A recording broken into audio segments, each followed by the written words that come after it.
नमस्कार, आप सभी का स्वागत है अपने YouTube चैनल मंथन में। तो जैसा कि आप लोगों को पता होगा कि मंथन लगातार मार्गदर्शन क्यूज श्रृंखला को लेकर आप लोगों के बीच उपस्थित होता आ रहा है।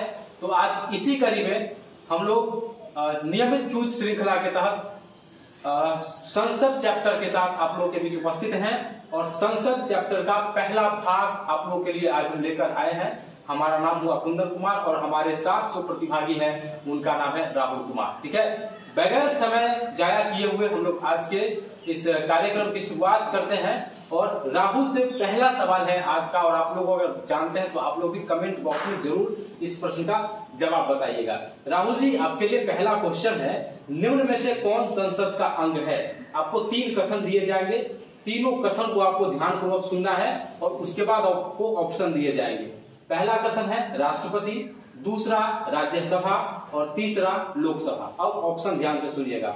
ऑप्शन ए कह रहा है कि केवल एक कथन सही है। एक कथन सही होने का मतलब सिर्फ राष्ट्रपति सही है। ऑप्शन 2 कह रहा है 2 और 3 यानी कि लोकसभा और राज्यसभा। ऑप्शन सी कह रहा है 1, 2 और 3 सभी यानी कि राष्ट्रपति, राज्यसभा और लोकसभा। और ऑप्शन डी कह रहा है केवल 3। अब आपको बताना है कि इस प्रश्न का सही जवाब क्या होगा। ऑप्शन सी होगा 1, 2, 3। ऑप्शन सी 1, 2, 3 यानी कि राष्ट्रपति, राज्यसभा और लोकसभा। बिल्कुल सही जवाब है आपका।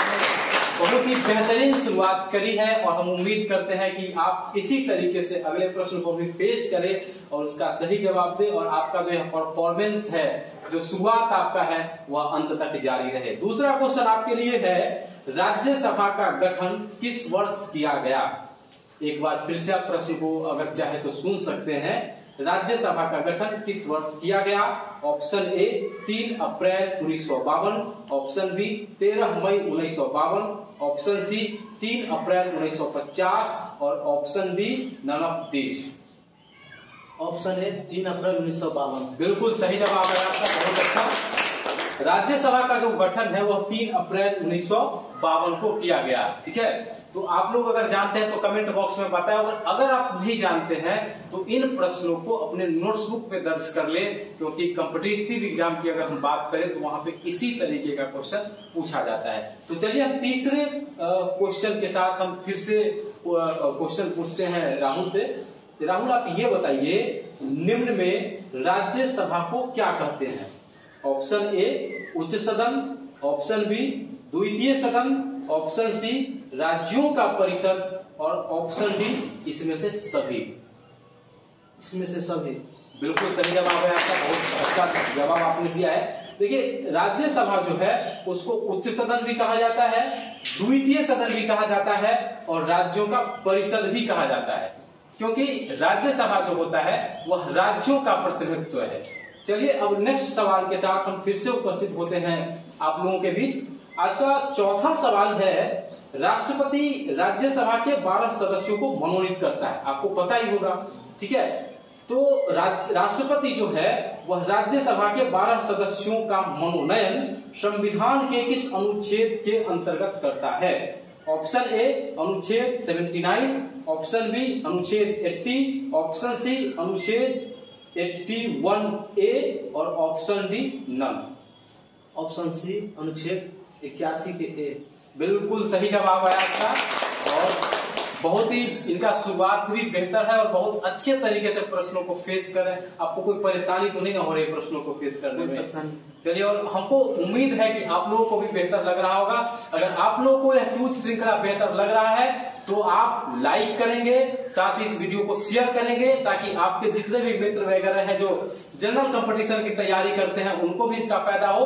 और अगर अभी तक आपने हमारे YouTube चैनल को सब्सक्राइब नहीं किया है तो इस YouTube चैनल को सब्सक्राइब भी कर लें। चलिए नेक्स्ट क्वेश्चन के साथ फिर हम आपके बीच उपस्थित होते हैं। नेक्स्ट क्वेश्चन है, राज्यसभा की पहली बैठक कब हुई? ठीक है, ऑप्शन ए 26 जनवरी 1950, ऑप्शन बी 13 मई 1952, ऑप्शन सी 3 अप्रैल 1952 और ऑप्शन डी 13 मई 1951। ऑप्शन बी 13 मई 1952। बहुत सही जवाब है आपका। और जैसे जैसे क्यूज अपने रफ्तार से आगे जा रहा है इनका भी आत्मविश्वास बढ़ते जा रहा है, क्योंकि अभी तक जितने भी प्रश्न पूछे गए हैं सभी प्रश्नों का इन्होंने सही जवाब दिया है। तो हम उम्मीद करते हैं कि इसी तरीके से इनका परफॉर्मेंस आगे भी जारी रहे। चलिए अब अगले सवाल की ओर हम चलते हैं, और अगला सवाल है, लोकसभा को निम्न में से किस सदन के नाम से जाना जाता है?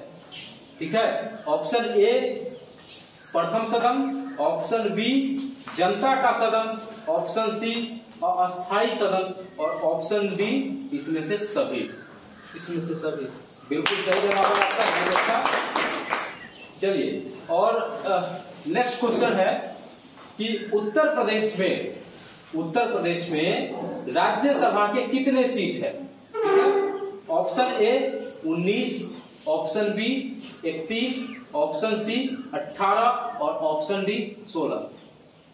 31। बहुत सही जवाब है, बहुत अच्छा। चलिए जो हमारे व्यूवर्स हैं यूट्यूब पे, उनके लिए एक सवाल है, उनको कमेंट बॉक्स में यह बताना है कि बिहार में राज्यसभा के सदस्यों की कुल संख्या कितनी है। अगर आप यह जानते हैं तो कमेंट बॉक्स में आपको जाकर के इस प्रश्न का सही जवाब देना है। और जब अगले दिन हमारा क्विज कॉन्टेस्ट होगा तो जो सही बताएंगे, जितने जवाब हमारे व्यूअर्स हैं उनका सही जवाब होगा, तो उनका नाम भी यहाँ से अनाउंस किया जाएगा। तो आप लोग कमेंट में जाकर के जरूर इस बात को बताएंगे। चलिए अगला क्वेश्चन है, राज्यसभा में सीटों के आवंटन का वर्णन किस अनुसूची में है?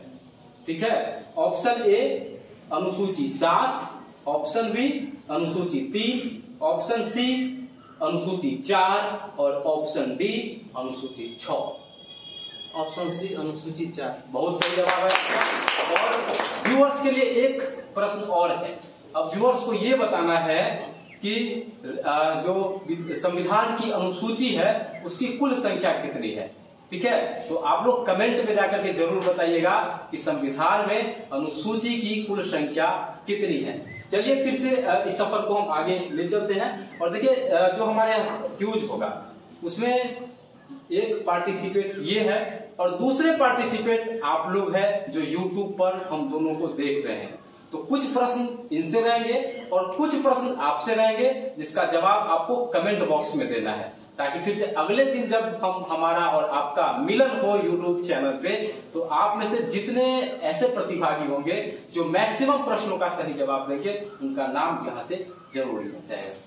ठीक है, चलिए नेक्स्ट सवाल की ओर हम चलते हैं। और आप ये बताइए कि राज्यसभा सदस्य होने के लिए न्यूनतम आयु सीमा है। ऑप्शन ए 30 वर्ष, ऑप्शन बी 35 वर्ष, ऑप्शन सी 25 वर्ष और ऑप्शन डी कोई तय नहीं है। ऑप्शन ए 30 वर्ष। बिल्कुल सही जवाब है आपका।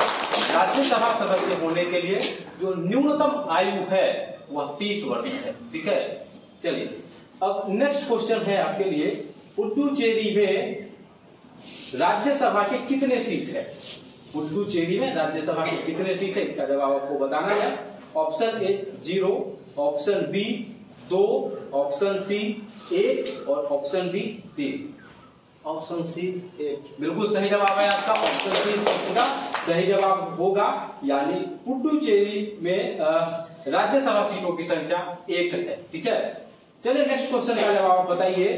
सदन की कार्यवाही में बिना सूचना के लगातार कितने दिन अनुपस्थित होने पर सभापति द्वारा उसके स्थान को रिक्त घोषित कर दिया जाता है? ऑप्शन ए 6 माह, ऑप्शन बी 36 दिन, ऑप्शन सी 60 दिन और ऑप्शन डी 1 वर्ष। ऑप्शन सी 60 दिन। बिल्कुल सही जवाब है। अच्छा, आप ये देखिए कि अगर ऑप्शन में रहे 2 महीना, ठीक है, तो अगर जैसे बीपीएससी का एग्जाम होता है तो उसमें 5 ऑप्शन होते हैं, और ऑप्शन ई जो बीपीएससी का होता है उसमें होता है इसमें से एक से अधिक या इसमें से कोई नहीं। तो ऐसे सिचुएशन में आपको ध्यान रखना है कि इस प्रश्न का अगर 2 महीना ऑप्शन में है, ठीक है, तो इसका ऑप्शन ई हो जाएगा। क्यों हो जाएगा?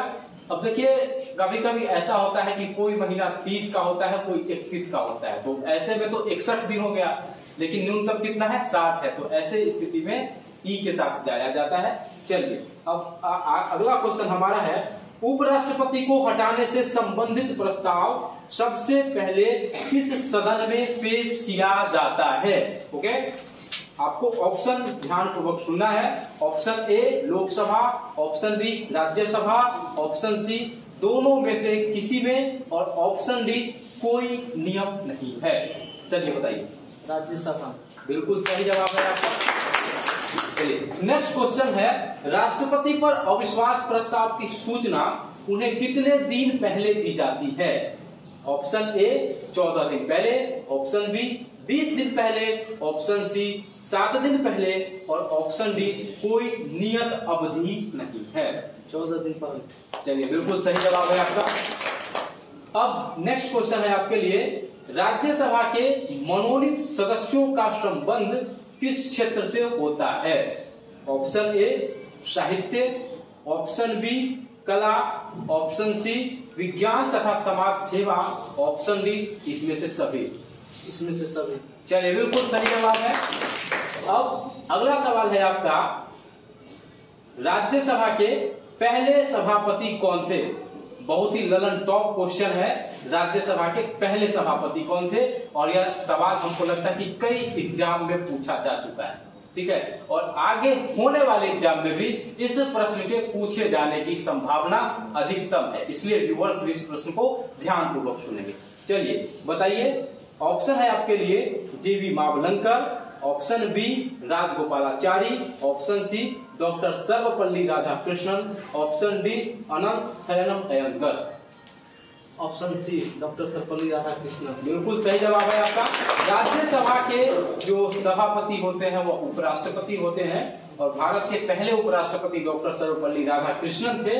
तो इस दृष्टिकोण से अगर हम देखें तो भारत के पहले सभापति जो होंगे वो भारत के उपराष्ट्रपति होते हैं, इसलिए भारत के उपराष्ट्रपति थे डॉक्टर सर्वपल्ली राधाकृष्णन, तो सभापति भी वही होंगे, ठीक है। चलिए, अब अगला क्वेश्चन हमारा है, किस संविधान संशोधन द्वारा वयस्क मताधिकार की आयु 21 वर्ष से घटाकर 18 वर्ष की गई? ऑप्शन ए 63वें, ऑप्शन सी 61वें, ऑप्शन सी 60वें, और ऑप्शन डी 71वें। ऑप्शन बी 61वें संविधान संशोधन। बिल्कुल सही जवाब है आपका। चलिए, व्यूअर्स के लिए एक सवाल और, व्यूअर्स को फिर से कमेंट बॉक्स में जाकर के बताना है कि 61वां संविधान संशोधन जो हुआ था वह किस वर्ष हुआ था, और उस समय भारत के प्रधानमंत्री कौन थे। हम आपके हर एक कमेंट को देखेंगे और फिर अगला जो होगा उसमें आप लोगों की भी सूची तैयार की जाएगी और आपका भी यहाँ से नाम अनाउंस किया जाएगा, इसलिए आप कमेंट बॉक्स में इस प्रश्न का सही जवाब जरूर देंगे। हम चाहते हैं कि राहुल तो हमारे साथ है ही, लेकिन जो हमारे व्यूअर्स हैं जो यहाँ पर उपस्थित नहीं है, सशरीर उपस्थित नहीं है, उनके लिए भी कुछ प्रश्नों की व्यवस्था की जाए। तो आपके लिए जो प्रश्न है वो आपको उसका सही जवाब कमेंट बॉक्स में देना है। चलिए आगे हम चलते हैं। अगला क्वेश्चन हमारा है, किस प्रधानमंत्री के काल में वयस्क मताधिकार के लिए उम्र सीमा 18 वर्ष कर दिया गया था? ये सवाल यहाँ डायरेक्ट ही पूछ लिया गया है, ठीक है। तो अगर आप ध्यानपूर्वक देखेंगे तो आपके लिए बेनिफिट ही होगा, प्रश्नों का जवाब देने में आपको सहूलियत होगी, ठीक है। चलिए, option A Shrimati Indira Gandhi, option B Chandrashekhar Singh, option C Vishwanath Pratap Singh, option D Rajiv Gandhi. Rajiv Gandhi बिल्कुल सही जवाब है। और आप लोगों के लिए तो एक जो था उसका एक का तो जवाब हो ही गया, दूसरे का आपको देना है, ठीक है। चलिए, नेक्स्ट क्वेश्चन है आपके लिए, पहली लोकसभा का गठन 1952 में किस तिथि को किया गया? आपसे यहाँ पे तिथि पूछा जा रहा है, ठीक है। और तिथि से संबंधित क्वेश्चन जो होता है बहुत हार्ड, इसको आप मान सकते हैं, क्योंकि जनरली किसी को उतना तिथि तो याद होता नहीं है, तो इसलिए टफ क्वेश्चन है कि नहीं। तो देखते हैं इस टफ प्रश्न को कैसे फेस करते हैं हमारे प्रतिभागी राहुल जी, ठीक है। राहुल जी के लिए ऑप्शन है 17 अप्रैल, ऑप्शन बी 13 मई, ऑप्शन सी 5 जनवरी, और ऑप्शन डी 12 जनवरी। 17 अप्रैल, 13 मई, 5 जनवरी और 12 जनवरी। 17 अप्रैल। चलिए, बिल्कुल सही जवाब। और हमने पहले ही कहा था कि यह क्वेश्चन जो है थोड़ा सा टफ है, और इसलिए हमको लगता है कि इन्होंने दोबारा ऑप्शन की मांग की। ठीक है, चलिए अब नेक्स्ट सवाल की ओर हम चलते हैं। अगला जो हमारा सवाल है वह है लोकसभा की पहली बैठक। उधर हम गठन के बारे में पूछ रहे थे, अब बैठक के बारे में पूछेंगे। गठन और बैठक अलग अलग चीज है। गठन हुआ और फिर उसके बाद बैठक, तो दोनों में डिफरेंस होता है। ठीक है, आपको यह ध्यान रखना है। तो सवाल है आपसे, लोकसभा की पहली बैठक कब हुई? ऑप्शन ए 13 जून 1952, ऑप्शन बी 13 मई 1952, ऑप्शन सी 17 अप्रैल 1952, ऑप्शन डी नमक बीच। ऑप्शन बी 13 मई 1952। चलिए, बहुत सही जवाब है आपका। और अगला सवाल है आपके लिए, वर्तमान में लोकसभा के कितने संसदीय क्षेत्र है? संसदीय क्षेत्र का सीधा मतलब आप ये समझिए कि लोकसभा में सीटों की कुल संख्या कितनी है। ठीक है, संसदीय क्षेत्र और सीटों की संख्या एक ही है, तो घबराना नहीं। अगर इस तरीके का कुछ पूछ दे तो एग्जामिनेशन हॉल में आप लोगों को घबराना नहीं है। ठीक है, बताइए। ऑप्शन है, option A 550, option B 543, option C 545 और ऑप्शन डी 552। 543 राइट आंसर, सही जवाब है आपका। ठीक है, चलिए अब नेक्स्ट क्वेश्चन है आपके लिए, राष्ट्रपति किस समुदाय के 2 सदस्यों का मनोनयन लोकसभा में कर सकता है? ऑप्शन ए एंग्लो इंडियन समुदाय, option B Negro Indian, option C Anglo Indian समुदाय और option D none of this. एक बार फिर से इसको आप ध्यानपूर्वक सुनेंगे। ऑप्शन ए जो है वो एंग्लो समुदाय है। ठीक है, ऑप्शन बी निग्रो इंडियन है, ऑप्शन सी एंग्लो इंडियन समुदाय है और ऑप्शन डी इसमें से कोई नहीं है, एंग्लो इंडियन। चलिए, बिल्कुल सही जवाब। और एक संविधान संशोधन के द्वारा राष्ट्रपति के पास जो यह अधिकार था, इस अधिकार को अब समाप्त कर दिया गया है। तो आपको कमेंट बॉक्स में बताना है कि किस संवैधानिक संशोधन अधिनियम के द्वारा इसको समाप्त किया गया। तो ये प्रश्न फिर से हमारे व्यूवर्स के लिए है। तो आज व्यूवर्स का भी काम बढ़ गया है, उनको भी कमेंट बॉक्स में जाके बताना है, और यहाँ जो प्रतिभागी है उनका तो है ही। ठीक है, तो आपको कमेंट बॉक्स में इस प्रश्न का जवाब जरूर बताना है। चलिए नेक्स्ट सवाल हमारा है, वर्तमान व्यवस्था के अनुसार लोकसभा में अधिकतम सदस्यों की संख्या कितनी हो सकती है? वहां पे पूछा गया था कितनी है, और यहाँ पे है सवाल आपके लिए कि वर्तमान संवैधानिक व्यवस्था के अनुसार लोकसभा में अधिकतम सदस्यों की संख्या कितनी हो सकती है? Option A 545, option B 530, option C 550 और ऑप्शन डी 552। बताइए। Option D 552। बिल्कुल सही जवाब है आपका।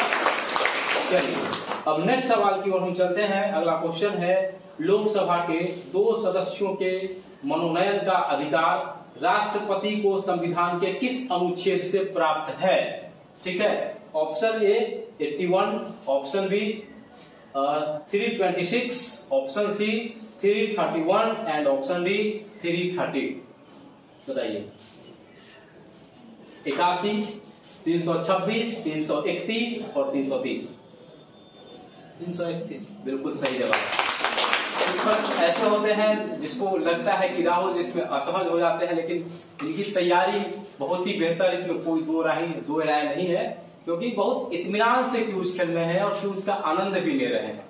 इनके चेहरे पर कुछ उस तरीके का प्रेशर आपको नहीं दिख रहा होगा, और बहुत ही आप कह सकते हैं कि इत्मीनान से, बहुत ही आराम से, बहुत ही धैर्य पूर्वक सभी प्रश्नों का सामना भी कर रहे हैं और प्रश्नों का सही जवाब भी दे रहे हैं। ठीक है, अब चलिए नेक्स्ट क्वेश्चन की ओर हम चलते हैं, और अगला सवाल हम आपके लिए है, लोकसभा में सीटों का आवंटन राज्य तथा केंद्र शासित प्रदेशों में किस वर्ष की जनगणना के आधार पर किया गया? Option A 1911, option B 1951, option C 1971, option D 2001। Option C 1971। बिल्कुल सही जवाब है आपका। बहुत ही अच्छा प्रश्नों को पेश कर रहे हैं। चलिए नेक्स्ट सवाल है, किस ईस्वी तक लोकसभा की सदस्य संख्या में परिवर्तन नहीं किया जाए? Option A 2026, option B 2025, option C 2031 और ऑप्शन डी 2051। बताइए। 2026 तक। बिल्कुल सही जवाब है आपका। 2026 तक लोकसभा के सदस्यों की संख्या में कोई परिवर्तन नहीं किया जाना है। चलिए नेक्स्ट सवाल है आपके लिए। लोकसभा में सर्वाधिक स्थान उत्तर प्रदेश को प्राप्त है। ठीक है, उत्तर प्रदेश के बाद किस राज्य को सर्वाधिक स्थान लोकसभा में प्राप्त है? ठीक है, option A Paschim Bangal, option B Maharashtra, option C Andhra Pradesh और option D Bihar. Maharashtra, option B. बिल्कुल सही जवाब है आपका। चलिए व्यूअर्स के लिए एक सवाल और है। व्यूअर्स को कमेंट बॉक्स में बताना है कि बिहार में लोकसभा सदस्यों की संख्या 40 है। आपको ये बताना है कि बिहार में लोकसभा का कितना ऐसा सीट है जो अनुसूचित जाति के लिए आरक्षित है। तो ये आपको कमेंट बॉक्स में बताना है। ठीक है, चलिए नेक्स्ट क्वेश्चन की ओर अब हम चलते हैं और अगला क्वेश्चन हमारा है उत्तर प्रदेश को लोकसभा में कितना सीट प्राप्त है? Option A 85, option B 80, option C 84 और ऑप्शन डी 76। 80 से। बिल्कुल सही। अब नेक्स्ट क्वेश्चन है झारखंड के अलग होने से पूर्व अर्थात 1999 से पहले बिहार को लोकसभा के कितने सीटें प्राप्त थी? Option A 50, option B 52, option C 54 और ऑप्शन डी 40। Option C 54। बिल्कुल सही जवाब है। और अब नेक्स्ट सवाल है आपके लिए 84वां संविधान संशोधन जो लोकसभा के सीटों की संख्या से संबंधित था किस वर्ष पारित हुआ? Option A 2003, option B 2004, option C 2008 और ऑप्शन डी इसमें से कोई नहीं। इसमें से कोई नहीं। बिल्कुल सही जवाब। बिल्कुल सही जवाब है। इस प्रश्न का सही जवाब अब आपको जो हमारे व्यूअर्स हैं जो हमारे वीडियो को देख रहे हैं उनको कमेंट बॉक्स में बताना है। और हम आप जितने भी प्रश्नों का आप सही जवाब देंगे और जो सभी प्रश्नों का सही जवाब देगा और जो हमारे विद्यार्थी लोग जो अभी आप कह सकते हैं कि जो पर्दे के पीछे है उनको भी जाकर के कमेंट बॉक्स में सारे प्रश्नों का जवाब देना है। और जिनका भी मैक्सिमम क्वेश्चन कल सही रहेगा उनका नाम इसी मंच से कल जरूर लिया जाएगा। ठीक है, चलिए नेक्स्ट सवाल की ओर अब हम चलते हैं। लोकसभा में अनुसूचित जाति और जनजाति के लिए आरक्षण संविधान के किस अनुच्छेद से प्राप्त है? ऑप्शन ए अनुच्छेद 330, ऑप्शन बी अनुच्छेद 331, ऑप्शन सी अनुच्छेद 81 और ऑप्शन डी इसमें से कोई नहीं। अनुच्छेद 330। बिल्कुल सही जवाब है आपका। चलिए नेक्स्ट क्वेश्चन है वर्तमान में लोकसभा में अनुसूचित जाति के लिए कितने सीट आरक्षित हैं? Option A 47, option B 53, option C 101 और ऑप्शन डी 83। Option D 83। बिल्कुल सही जवाब है आपका। चलिए अनुसूचित जातियों के लिए वर्तमान में कितनी सीटें आरक्षित है? Option A 47, option B 53, option C 83 और ऑप्शन डी 51। Option A 47। 47 क्या से सवाल था? अनुसूचित जनजाति। अनुसूचित जनजातियों के लिए वर्तमान में कितनी सीटें आरक्षित है? आपका जवाब क्या था? 47। श्योर है? बिल्कुल। आपको लग रहा है कि आप सही है? चलिए आप बिल्कुल सही है, एकदम बिल्कुल सही जवाब दिए हैं। नेक्स्ट क्वेश्चन आपके लिए है लोकसभा सदस्यता हेतु न्यूनतम उम्र सीमा है? ऑप्शन ए 30 वर्ष, ऑप्शन बी 24 वर्ष, ऑप्शन सी 25 वर्ष और ऑप्शन डी 35 वर्ष। 25 वर्ष। चलिए बिल्कुल सही जवाब है। और अब अगले सवाल की ओर चलते हैं हम। अगला सवाल आपके लिए है किस लोकसभा का कार्यकाल आपातकाल के कारण 1 वर्ष बढ़ाया गया था? ऑप्शन ए 6ठा, ऑप्शन बी 5वां, ऑप्शन सी 8वां और ऑप्शन डी 4था। 5वां। बिल्कुल सही जवाब है। और आपको ध्यान रखिएगा कि हम बहुत ही हॉट क्वेश्चन है, ललन टॉप क्वेश्चन है, और ऐसे प्रश्न ही आपके एग्जाम में पूछे जाते हैं। तो इन सब चीज क्वेश्चन को आपको गंभीरता पूर्वक देखना है, और अगर आप जानते हैं तो ठीक बात है, और अगर आप नहीं जानते हैं तो उसको अपने नोट्स बुक में लिख भी लेना है। ठीक है, इतना काम तो कम से कम आपको करना ही होगा, क्योंकि सफलता का कोई शॉर्टकट नहीं होता है। आपको पढ़ना पड़ेगा, पसीना बहाना पड़ेगा। यहाँ देख रहे होंगे पसीना से एकदम लहूलुहान हो गए हैं, पसीना से लहूलुहान, खून से नहीं पसीना से। ठीक है, तो सफल होने के लिए पसीना तो बहाना ही पड़ता है, क्योंकि सफलता का कोई शॉर्टकट हमारे नजरों में नहीं है और होना भी नहीं चाहिए। ठीक है, चलिए नेक्स्ट सवाल है आपका, संविधान के किस अनुच्छेद के तहत लोकसभा सदस्यों द्वारा लोकसभा अध्यक्ष का निर्वाचन किया जाता है? अनुच्छेद 93, अनुच्छेद 84, अनुच्छेद 98 और अनुच्छेद 94। अनुच्छेद 93। बिल्कुल सही जवाब, बिल्कुल सही जवाब आपको स्पष्टता दिया है। नेक्स्ट सवाल है आपके लिए, निम्न में से किस विधेयक को लोकसभा अध्यक्ष द्वारा प्रमाणित किया जाता है?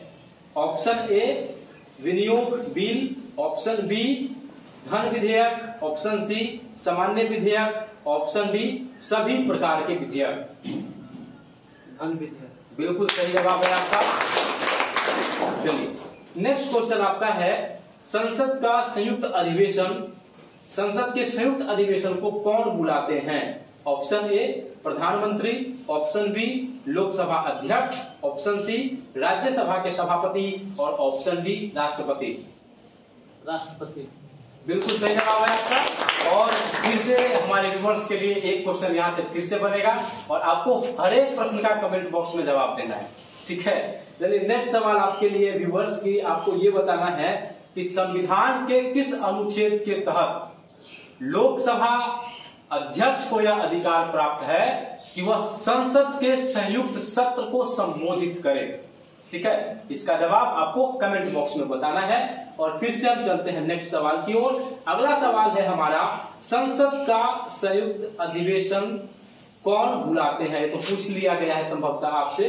अगला सवाल है आपका, संसद के संयुक्त अधिवेशन की अध्यक्षता कौन करता है? ठीक है, ऑप्शन ए प्रधानमंत्री, ऑप्शन बी लोकसभा अध्यक्ष, ऑप्शन सी उपराष्ट्रपति और ऑप्शन डी राष्ट्रपति। लोकसभा अध्यक्ष। और आपसे पूछा गया है क्या, जो हमारे व्यूअर्स हैं उनसे अनुच्छेद पूछा गया है कि किस अनुच्छेद में इसका वर्णन है। तो इनका सवाल बिल्कुल ही सही है और उनके लिए तारीफ बनता ही है। चलिए नेक्स्ट सवाल है आपके लिए, आतंकवाद निरोधी अधिनियम पोटा के विषय पर किस वर्ष संसद का संयुक्त अधिवेशन बुलाया गया था?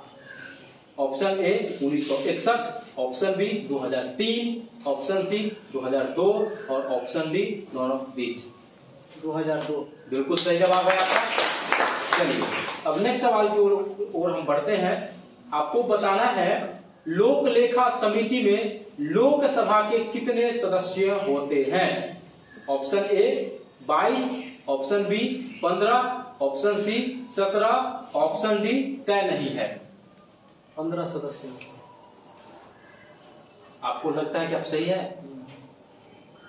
पूरा एकदम आपको मतलब विश्वास है ना खुद पे? चलिए जब खुद पर विश्वास हो तो जिस मनुष्य के अंदर खुद का आत्मबल होता है उसको दुनिया की कोई शक्ति पराजित नहीं कर सकती, तो फिर हमारी क्या हैसियत है कि नहीं? बिल्कुल सही जवाब दिया। चलिए नेक्स्ट सवाल है आपके लिए, लोक लेखा समिति का अध्यक्ष विपक्षी दल का सांसद होता है। आपको पता होगा है कि नहीं? तो आपको यह बताना है कि यह परंपरा कब से प्रारंभ की गई। ऑप्शन ए 1961 ईस्वी, ऑप्शन बी 2014 ईस्वी, ऑप्शन सी 1967 ईस्वी, ऑप्शन डी 1984। ऑप्शन सी 1967 ईस्वी। बिल्कुल सही जवाब है आपका। चलिए नेक्स्ट सवाल है, वर्तमान लोकसभा कौन सी लोकसभा है? वर्तमान लोकसभा का जो क्रम है वह कौन सा क्रम है, ये आपसे पूछा जा रहा है। ऑप्शन ए 15वीं, ऑप्शन बी 18वीं, ऑप्शन सी 19वीं और ऑप्शन डी इसमें से कोई नहीं। इसमें से कोई नहीं। बिल्कुल सही जवाब, इसमें कोई नहीं सही जवाब होगा। इस प्रश्न का सही जवाब है 17वीं लोकसभा।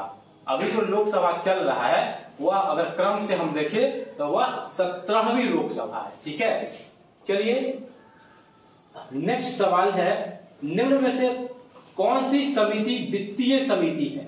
ऑप्शन ए लोक लेखा समिति, ऑप्शन डी प्राक्कलन समिति, ऑप्शन सी सार्वजनिक उपक्रम समिति, ऑप्शन डी इसमें से सभी। इनमें से सभी। बिल्कुल सही जवाब है आपका। जितने भी समिति का यहाँ पे जिक्र किया गया है, चाहे वह लोक लेखा समिति हो, प्राक्कलन समिति हो, सार्वजनिक उपक्रम समिति हो, ये जितने भी समितियां हैं यह सब की सब वित्तीय समिति है।